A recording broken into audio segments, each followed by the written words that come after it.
Good afternoon and welcome to our Tuesday Q&A with the St. Louis ARC Family Support Department. You're in for a real treat today because we had a major event Saturday. It was our very first special education station, and today we're going to hear from the people who made it all happen and tell us a little bit about why it's important that we support families to speak out, to have a quality education.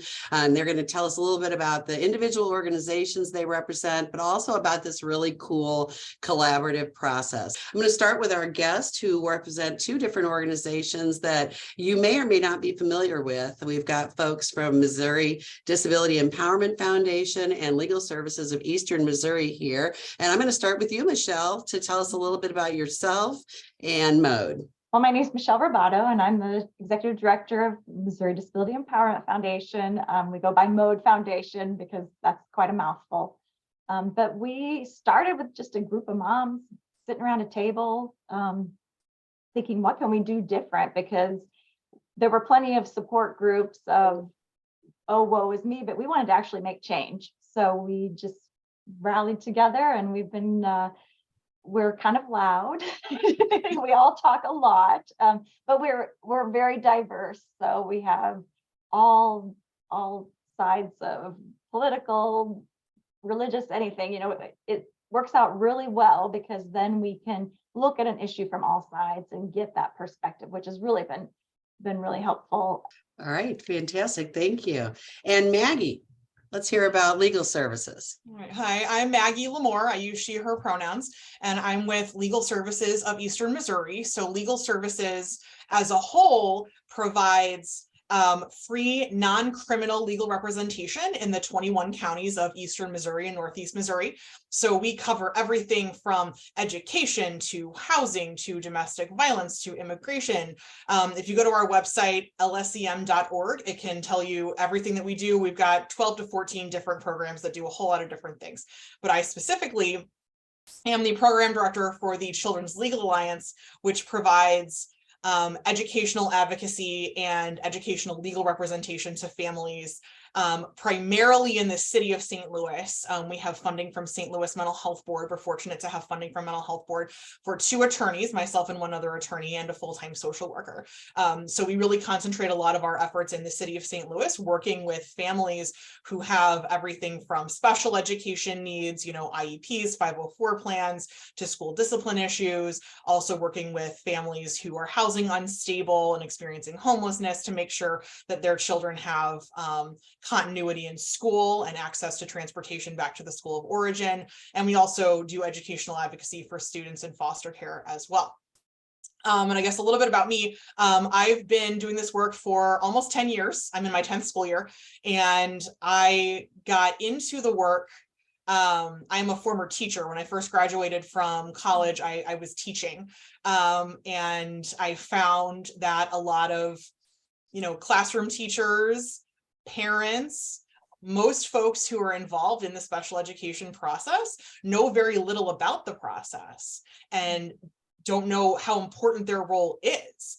And so, I am an attorney, and I can, file due process, and I can, file in court if I need to, but I find so much of my role as parent education and, encouraging folks at the school level to make their voice heard, and making sure that teachers at the IEP table understand that their input is important, and all they need is an outside person to ask the right questions. Christina, I don't want to leave you out, so let's go to your introduction and tell everybody a little bit about you and kind of your dual roles here. Okay, I'm Christina Ngolia. I'm the Assistant Director of Family Support at the St. Louis ARC. I mostly oversee the respite program, but I have my hand in advocacy. And in the interest of full disclosure, I'm the president of the board of MODE Foundation as well. I'm one of the founding moms. I have an 8-year-old with developmental disabilities who is my everything. And that's kind of how I landed at the ARC and working with Michelle and MODE and working on this clinic. So I want to start off talking just a little bit about something that Maggie referenced, which was that the thing that families just don't understand how important their voices can be and what roles they can play in the advocacy process. And Michelle, and maybe all three of you, when you first started the special education station, you had some ideas about how to bring families in and involve them in with this. And you launched this in Columbia, correct? Can you Yes, tell we us a did. little bit about kind of how that came to be and why you felt like this was the right format? It all started back to what I talked about before was I really like to help individuals and individual families and hear their stories and the empowerment part that Maggie was talking about, where a lot of it is just that education, because you don't know that, when you're being told in a meeting that something can't be done or, oh, we don't do it that way, but that's not legally binding. I mean, it doesn't matter how it's been done. It matters what your rights are and what the law says. So it just started me on this journey because I was one of those moms, completely overwhelmed, had no idea. My first child on the autism spectrum, behaviors, all of it. And I thought I was just the worst mom in the world. And it wasn't until I found someone who kind of took me by the hand and was like, oh, honey, have you ever heard of it? I was like, oh, no. And I just know how I felt, and I don't want any other parent to feel that way, because it's not right. You feel so isolated and scared. And so that just got me into the advocacy realm, where originally it just started where educating myself so that I could advocate for my own kids. But then as I would meet people and start to talk more, and I found that sometimes it is just that talking it through, giving some advice like, okay, well, yes, you can do this, or you can, oh, the meeting is supposed to be this date. Well, if that doesn't work for your family, you can tell them that doesn't work for your family. Or you're not done with your meeting. It's okay to say, you know what, I still have some questions, so let's reconvene later. Just because you've been given a 30-minute time slot or an hour time slot doesn't mean that stops. So even just those little things are so refreshing. And so as I went through all my advocacy stuff and I get all fired up and happy, and then it gets to the point where most districts know advocates can only go so far. And then you need that attorney behind you. And finding attorneys with that specialized knowledge is hard. It's not a well-known, well, let me put it this way. There's a lot of education attorneys. It's just most of them work for the districts. So it's difficult to find the Maggies out there that have the heart for the families. And so we just started talking to some of the attorneys, what would be a way to get involved. We were able to get involved with MU Law. So we have an extern that comes and works with us. And we've kind of discovered that it's a lot of those relationships. So we can get attorneys to kind of pop in for a few hours on a Saturday, as opposed to committing to meet with a family for an hour of their billable time. That's kind of how this all started into place. And it was kind of twofold because on my part, I wanted to educate them that, oh, you know what, here's another aspect of law that maybe you could put into your practice too. So it was kind of a win for me that you get to help families, and a win because I'm trying to lure all these attorneys in to take into the special ed law.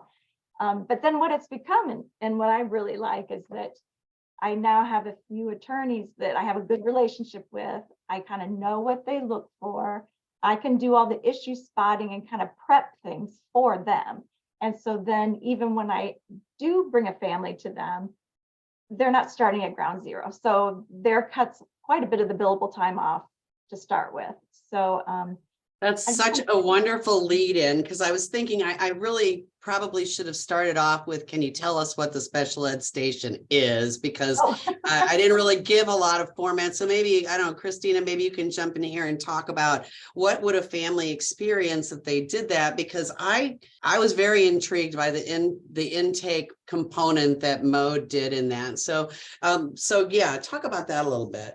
Sure. So special education station, or we refer to them as the clinics, it's a free place where families can come to get advice on IEPs, 504s.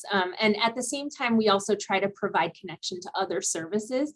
So at the one we just did this last weekend, we had other agencies and organizations who help people with disabilities or families who are engaging with the special ed process and laws there.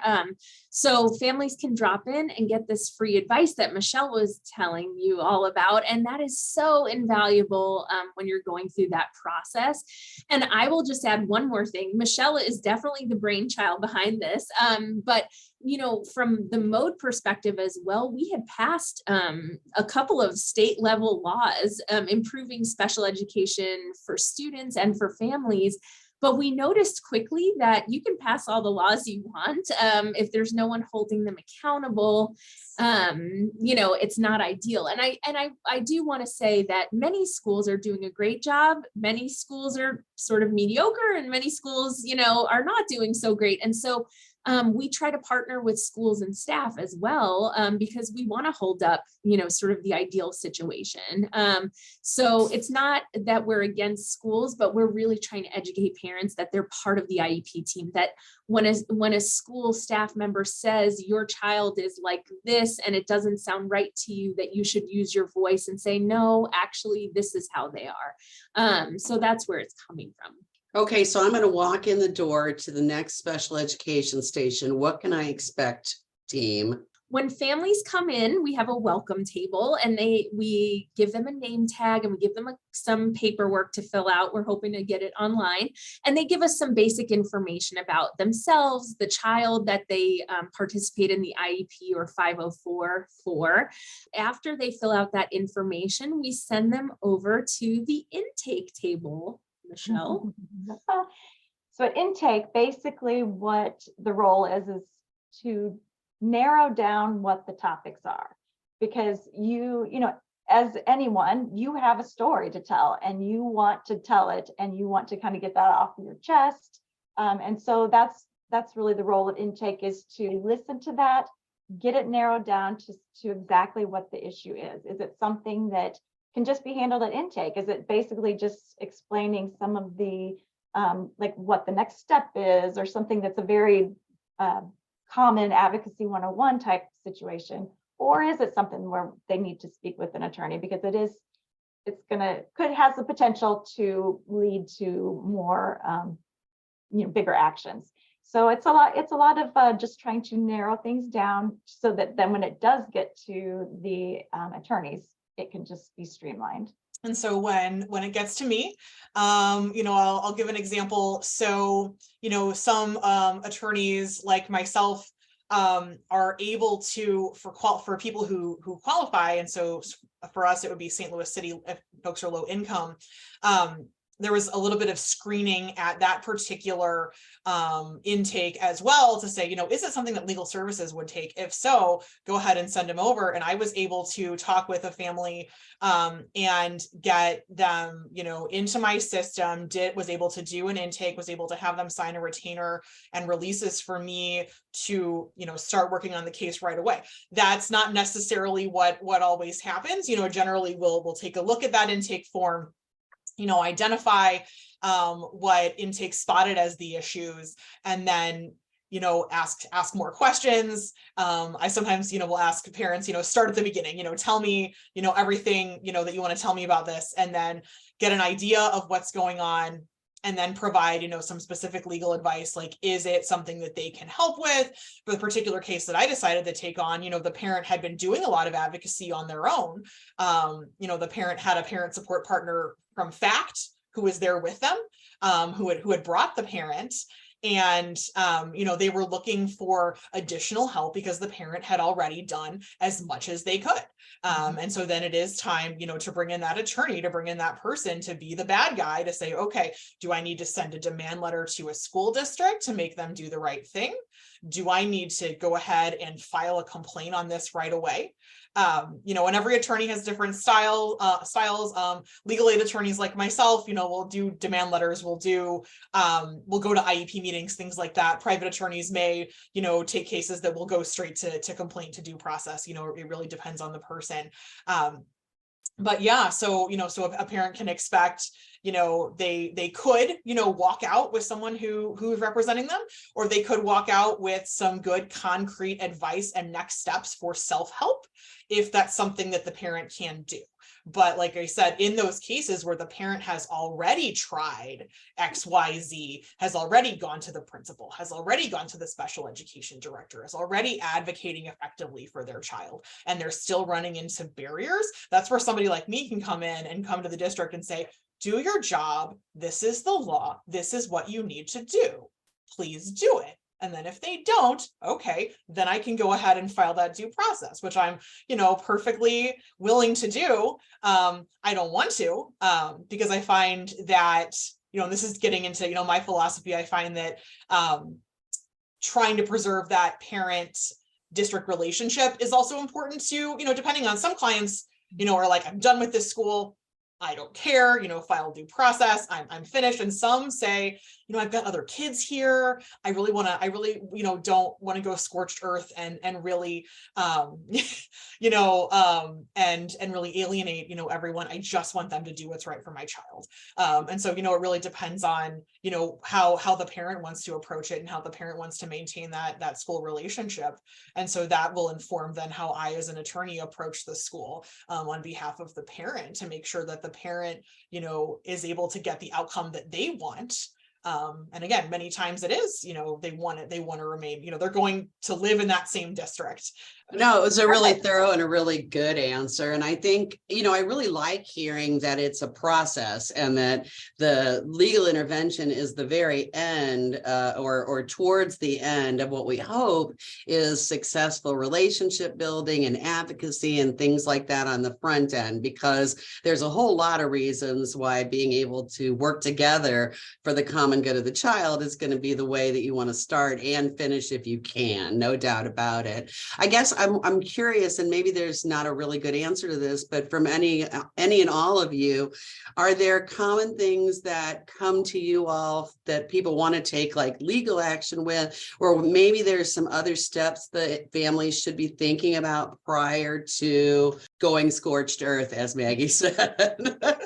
Well, I'll let them speak to the common issues, because I think Michelle and Maggie are much more versed in that. But I just wanted to add one last thing to the process about the clinic. At the end, we provide a list of resources, both free and pay for hire, of attorneys and advocates. So when you leave, you have other resources, or you can come back to another clinic. So I just wanted to say that. Speaking as a parent, though, I think the thing that having an advocate in my own IEPs for my daughter helped with was just helping me stay professional, stay on target, focusing on what's important. And I think advocates and attorneys help a lot with that. It's not, as Maggie was saying, it's not about scorched earth.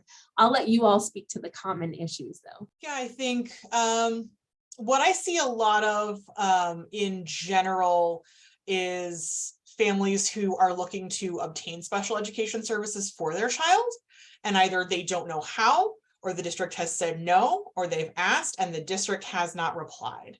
And so with those particular things, Sharon, one of your questions, I think part of your question was, whether there's some self-help that a parent could do at the beginning of the process. And so, for our listeners, what I would say, if, there's anyone who is at the beginning of the process or knows someone at the beginning of the process, is always start with that written request. Because if someone comes to me and says, well, no, I've never made a request, I can say, well, I can work with you on that. I can do that. I can, we have, many parents, and, especially I'll work with a lot of foster parents who, may not have experience in that area and just need somebody to help them with that initial letter, to help them with that initial request. And I'm happy to do that. But that's something that a parent, can do on their own. They can make that written request. And then if the district comes back and says no, and provides a written prior written notice saying we are not going to evaluate, and the parent brings that to me, then that's something that I can either one, send a demand letter or a demand email saying, please reconsider for these reasons, or I can say, okay, this is something I can file a complaint on. But I would say for parents, starting from the beginning to putting things in writing, trying to build that case, getting that evidence so that when they bring it to an attorney or bring it to an advocate, they can say, here's all the things I've already done. It's text messages, it's emails, it's not just phone calls. If you email a school person, a school official, and they call you right back, it's because they don't want it in writing. And so when they call you right back, you can respond with that email saying, I appreciate your phone call. Here's what we talked about. And so keeping all those things in writing to think about, how do I build my evidence so I don't have to use it? I definitely agree with the building. And that's something that I always recommend. Just consider what you would need an attorney to look at. So even though you don't ever want to use it, you have to approach it in that respect, because that's going to be the first question if things go to an attorney, is what evidence do you have? So, but a big one I see too is the no referral meeting, just a complete not suspected disability, getting that prior written notice. A lot of those letters of reconsideration. So yeah, that's been a big issue. The whole child find has been really on our radar a lot. Another common issue has to do with behaviors. We've got a lot of suspensions. Manifestation meetings, determination meetings constantly, and the amount of things that can be suspended for, and a child with a disability, tends to be under a microscope more often than a child without a disability. So unfortunately, we're seeing a lot of that. Another thing that I hear all the time is, well, he has good grades or she has good grades. Oh, okay, that's great. So what about the other pillars? So a lot of it is kind of even educating the districts as to it's not just grades. So those tend to be a lot of the biggies that have been popping up with the clinics lately.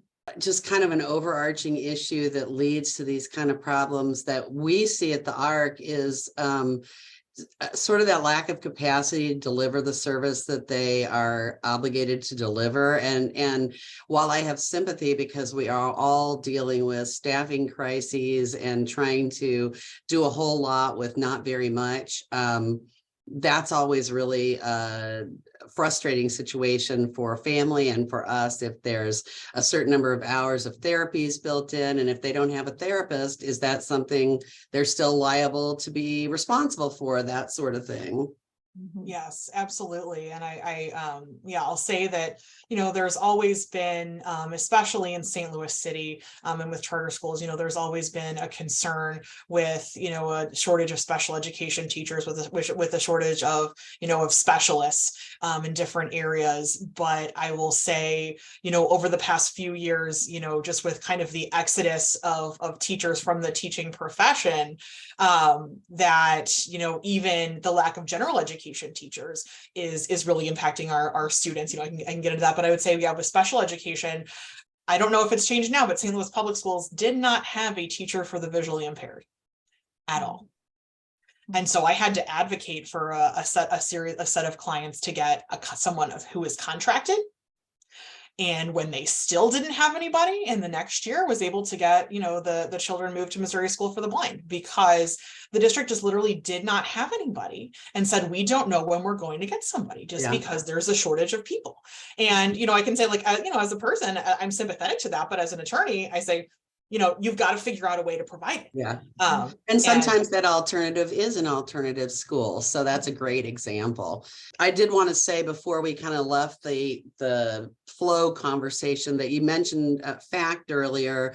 I want to talk a little bit about FACT and family navigation, just so that families do know, in that early part of the learning process, the advocacy process, you do have people who are here to help you. So if you need supports FACT is Family Advocacy and Community Training.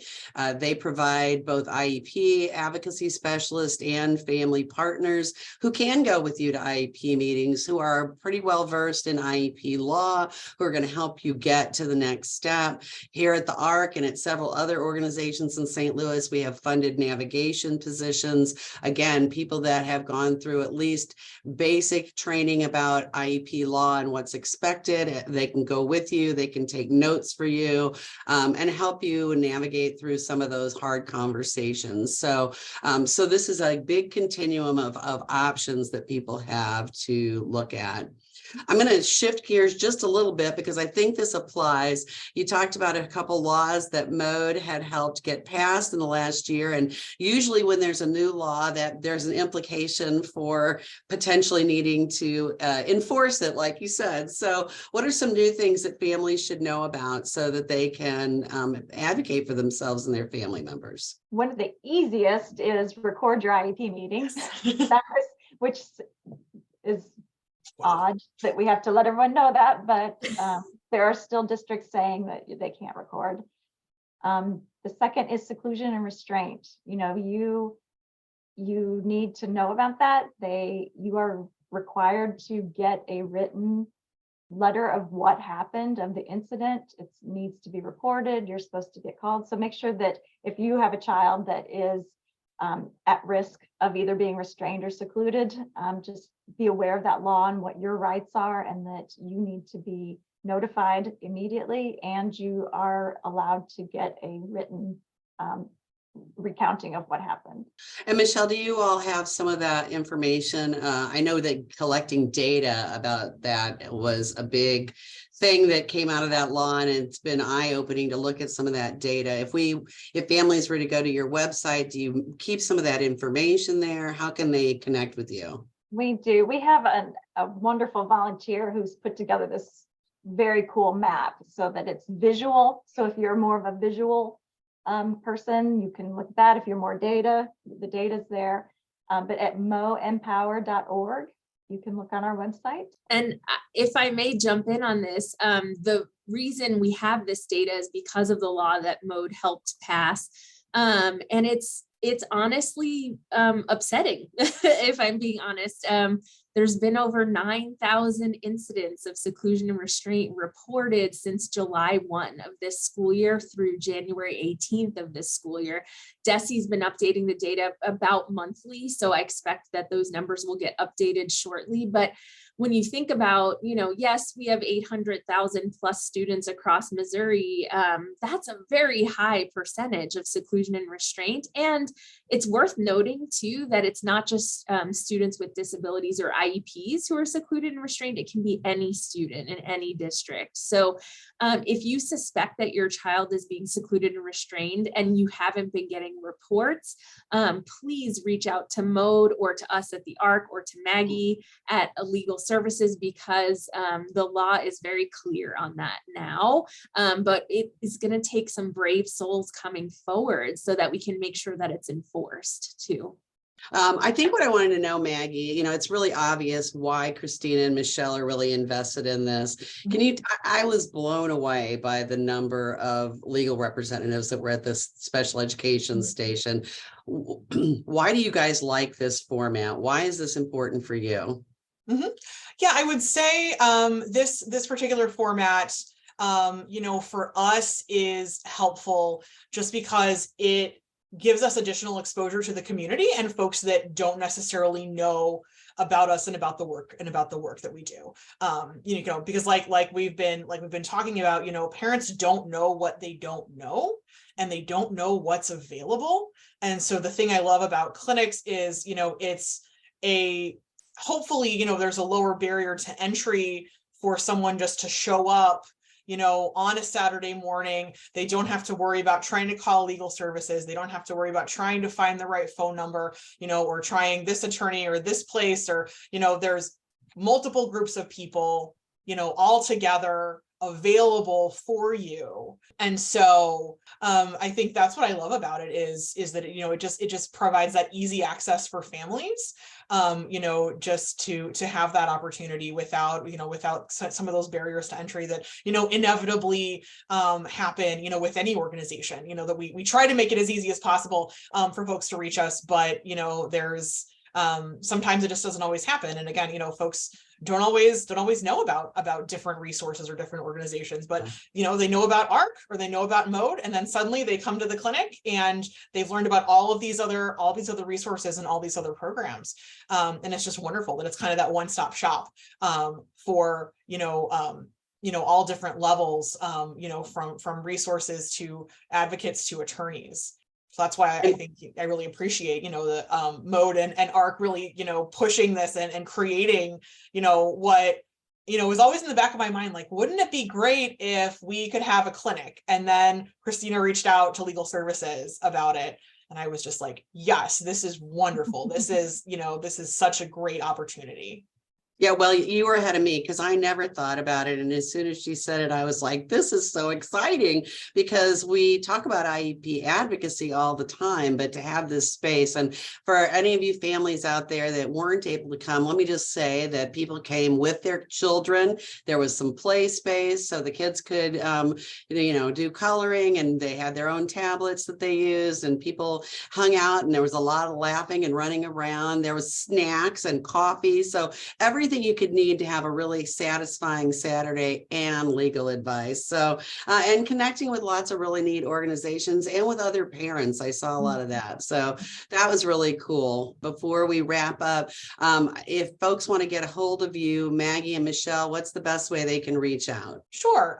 So for me directly, and I'm happy, to always answer questions and emails, my direct phone number is 314-256-8712. And my email is my first initial, middle initial, last name. So mglamore@lsem.org. And if you're interested in more about the different programs that Legal Services offers, if you have other legal questions, again, go to lsem.org, and it'll tell you all about everything that we offer. And you can reach me at michelle@moempower.org is my email. That's Michelle, 2 L's. And I'll respond and answer any questions like I can. Thank you so much. One of our core values is collaboration. And I feel like everything is always so much richer when you can do it with a group of like-minded people, and to be able to deliver this clinic was really special for us. I really appreciated it. I'm really happy we already have another one scheduled in March. So families, please, reach out if you want to be stronger advocates, if you want your children to be stronger advocates in their own IEPs. We had some individuals with disabilities that came to get information. Absolutely, we want to support everybody to speak up and use their voice. So this is your chance to do that. Thanks everybody for coming today. It was really lovely to have you all here. Thanks again. Have a wonderful week. Bye, everybody. Thanks so much.